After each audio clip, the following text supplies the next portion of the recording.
Bilirsiniz, onlara ağlamaq qadağan idi. Ağlamaq olmazdı.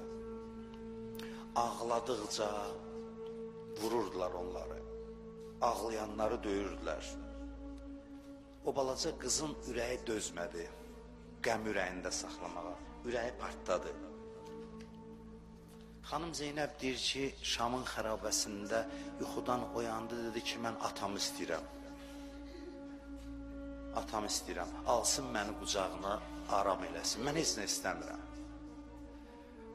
Şam ziyarətinə gedənlər oyuncaq aparır ki, uşağı yəni oyuncaqla sakitləşdirərlər. Atasının kəsilmiş başını aparmazlar. Bir elə ki, kəsik baş gəldi xərabəyə, xanım Zeynəb deyir, bu qızın dərdi açıldı. Dedi, salam ata, yaxşısan? Bağışda sən gələndə dura bilmədim ayağa. Taqətim yoxdur, ayaqlarımda güc yoxdur. Mən səni yuxularımda axtarırdım. Nə yaxşı gəlmisən.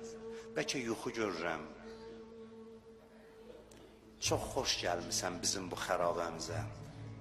Çox xoş gəlmisən. Ondan sonra bir söz nə dedi, ürəkləri yandırdı. Dedi ki, de görüm məni tanıyırsan ata. 3 yaşlı balovu qocaldıblar sənin dağınla. 3 yaşda qız qocalar, dedi, qocalmışam.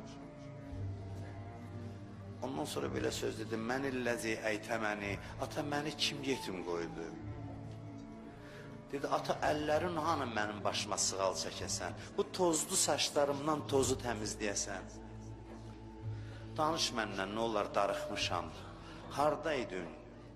Bəs demirdin qızım var? Mənzəlləzi əytəməni alə siğəri sinni. Kim məni az yaşımda yetim qoydu?